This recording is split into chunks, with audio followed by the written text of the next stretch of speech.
On August 7, 1979, just 7 days after the birth of my son, I pushed myself from the couch and told my husband that I didn't feel well as I made my way down to the hall to the bathroom.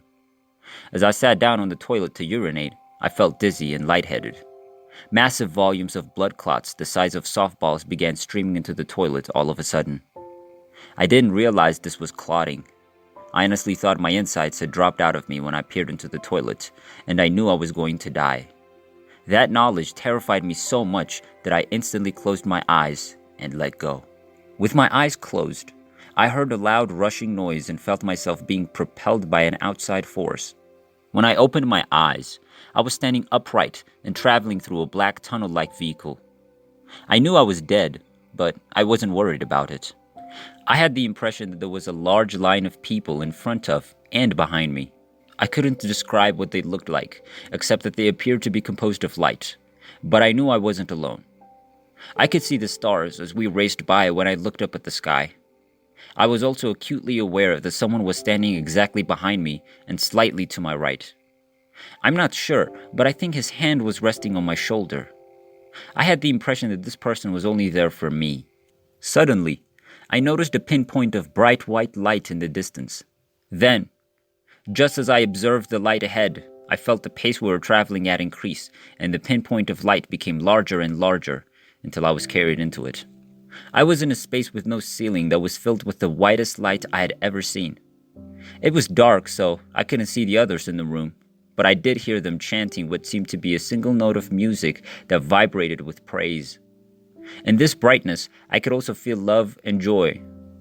This section is difficult to convey because it is utterly indescribable. There is no love or joy on earth that compares to the love and joy I had there, and there are no words in our earthly languages that can describe it. Therefore, I will leave it to your imagination. At the same time, I say, good luck with that, because there is no imagination capable of dreaming of love and joy in that way. It is difficult to explain or imagine.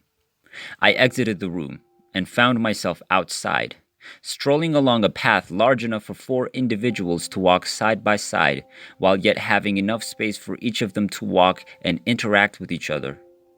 Others were about me, but they all seemed to be chatting to each other and didn't seem to notice me.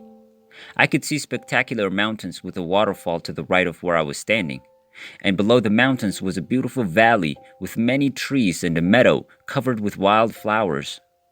The colors were quite vibrant. You haven't seen anything yet if you think the colors on Earth are beautiful. In comparison, our hues appear muted.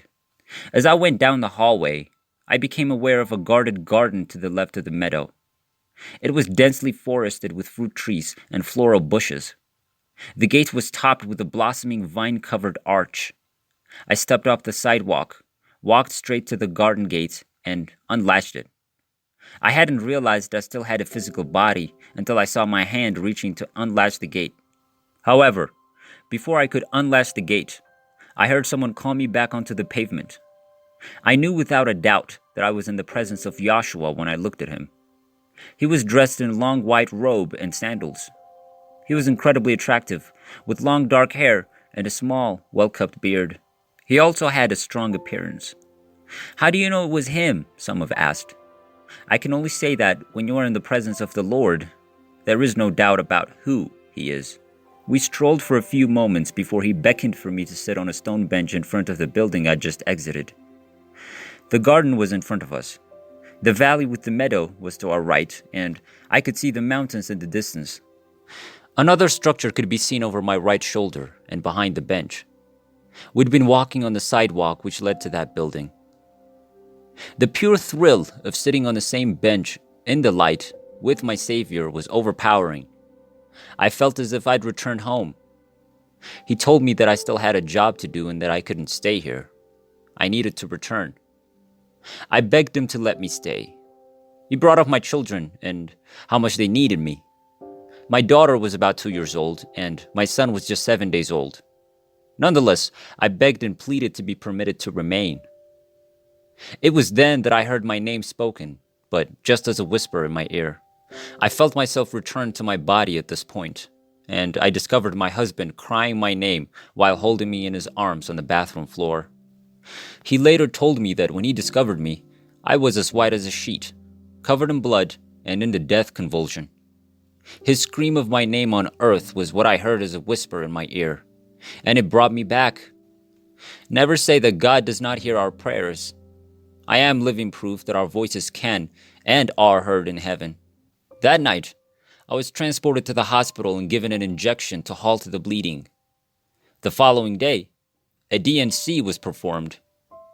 Apparently, the hospital workers where I had given birth had not removed all of the afterbirth, and I had developed toxic shock syndrome. What did I take away from this? I can tell you that my life has never been the same since that time. I've had a burning need to learn what had occurred to me and why it had happened to me. I no longer question that. Instead, I savor the very real memory, and after 38 years of searching the scriptures for knowledge of the truth, I've come to understand what Yahshua shared with me. He wanted me to return to earth to remind everyone that heaven does exist, and Yahshua is real. He is the divine Son of God. He also wanted me to tell you that we, all of us, have known each other from the beginning of time and will continue to do so in eternity. It is critical that we adjust our attitude and approach towards individuals we consider strangers, and begin treating everyone as if we know and care about them, as if they are family. We naturally want the best for people we care about. That is what Yahshua desires for us to feel for others, even those that we do not know and regard as strangers. This kind of love results in the salvation of souls for Yahshua. It leads to eternity spent together. But what about those who will abuse, harm, or even murder you? I can only tell you what I've learned from my personal connection with God. He has given me many gifts, but among them are the gifts of discernment and faith, which He expects me to employ. He has also pledged that not a single hair on my head would be harmed by God's adversaries. If God is for you, who can be against you, I ask.